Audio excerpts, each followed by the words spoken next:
छोटी कंपनियां specially Varun beverages and the likes में तेजी करे। वरुण बेवरेजेस कल आपको याद होगा बहुत तगड़ी तेजी बनती दिखाई दी थी जब वो एमएससीआई का रीबैलेंसिंग का भी इम्पैक्ट देखने को मिला था। अच्छा, इसी कॉन्टेक्स्ट को आगे बढ़ाकर ये जो हाल फिलहाल में फंड बाइंग हुई है जोमैटो में या फिर आपके पीबी फिनटेक में, कुछ विचार बदले हैं न्यूली लिस्टेड कंपनियों पर?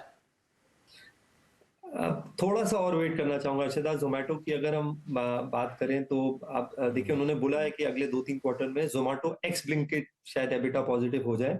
और अगर आप देखेंगे उन्होंने जो उनकी ग्रॉस ऑर्डर वैल्यू है वो गिरी है क्योंकि उन्होंने प्रॉफिटेबिलिटी पे फोकस किया, ये अच्छा साइन है।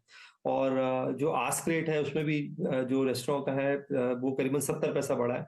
तो थोड़े से जो लो हैंगिंग फ्रूट्स थे वो उन्होंने एड्रेस किए हैं। पर मुझे लगता है अभी भी हाइपर श्योर और ब्लिंकिट में उनको समय लगेगा। और इस बाजार में जब इंटरेस्ट रेट्स बढ़ रहे हैं, आप देखिए अगर आप कुछ नहीं करेंगे मार्केट में और आज आप 10 ईयर बॉन्ड खरीद लेंगे या 5 ईयर का बॉन्ड खरीद लेंगे, चांसेस हैं कि साल भर में उसका भी रिटर्न 8% होगा।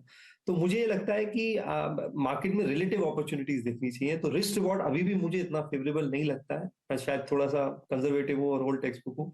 जिस दिन मुझे एबिटा पॉजिटिव होने का लगेगा या लगेगा कि कंपनी ग्रीन में है, तो उस दिन बाकी कंपनियों की तरह न्यू एज कंपनीज भी हम लेंगे। एक कंपनी जो मुझे अच्छी लगती है जो वो लॉजिस्टिक्स स्पेस में डिलीवरी है, हमने अभी तक उसमें एक्सपोजर लिया नहीं है, बट अगर वहां पे टर्न अराउंड देखने को मिलता है, उन्होंने जो इंटीग्रेशन किया अपने प्लेटफॉर्म पे, एक्सप्रेस पार्सल डिलीवरी जो है और बाकी सेगमेंट्स, अगर ग्रोथ मिलता है तो उसको शायद हम रेडार में रखेंगे। 8% पर ईयर गुरमीत, यहाँ तो हमारे वो जो स्क्रीनशॉट मास्टर्स हैं वो 8% पर डे दिला देते हैं, आप 8% पर ईयर बोल रहे हैं। चलिए, वो थोड़ा सा एक मार्केट हल्का सा कूल ऑफ हुआ है वैसे। आईटीसी थोड़ा सा डे लो पर। अच्छा गुरमीत, ये आईटीसी पर क्या हुआ है? एक जिस दिन से वो जो गवर्नमेंट ने एक्सिस बैंक में स्टेक बेचा, उस दिन से आईटीसी ने एक जो रैली थी वो खत्म हो गई, उसकी वो पीक आउट हो गई है। क्या ये एक रिस्क फैक्टर बना रहा है मार्केट या फिर कोई और रीजन है इसकी करेक्शन का? आईटीसी में मूवमेंट कभी भी लीनियर आती ही नहीं है। जब नहीं आती थी तो 3-4 साल नहीं आई, जब आई तो सीधा 200 से 350 का छलांग लगा। मुझे लगता है मल्टीपल ग्रोथ लीवर्स है आईटीसी में। वैल्यूएशंस अभी भी रीजनेबल है रनअप के बाद। टोबैको बिजनेस में उनका वॉल्यूम ग्रोथ वापस आ गया, जो उन्होंने स्ट्रगल किया 2-3 साल। वहाँ वैल्यू ग्रोथ तो हो रही थी, वॉल्यूम ग्रोथ नहीं हो रही है। कुछ हद तक स्मगलिंग भी कम हुई है। पेपर डिवीजन ने अच्छा किया। एफएमसीजी उनका कंटिन्यूसली अच्छा कर रहा है। थोड़ा सा मार्जिन इंप्रूवमेंट हो रहा है जो कि एक बहुत अच्छी बात है। उनको थोड़ा एडवांटेज भी मिलता है क्योंकि उनका एग्री बिजनेस से पूरा इंटीग्रेटेड है।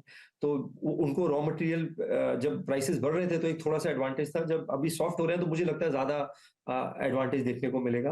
और सारे सेगमेंट्स अच्छा कर रहे हैं। बट जैसा मैंने बोला, जिस दिन वो थोड़ा सा जो बड़ा इवेंट है आईटीसी का, जैसे हम कहते हैं कि 2-3 टाइम्स अगर कोई स्टॉक होएगा 3-4 साल में, वो जब होगा जब हम बिजनेस को हाइव ऑफ करेंगे, may be starting from hotel business and something on the FMCG front. तो वो एक मुझे लगता है बड़ा ट्रिगर है। बट इस वैल्यूएशन पे, और ये अच्छा स्टॉक है, 5% का डिविडेंड यील्ड है, वैल्यूएशन रीजनेबल है, तो एफएमसीजी में ये और टाटा कंज्यूमर हमारी जो है टॉप प्रेफरेंस।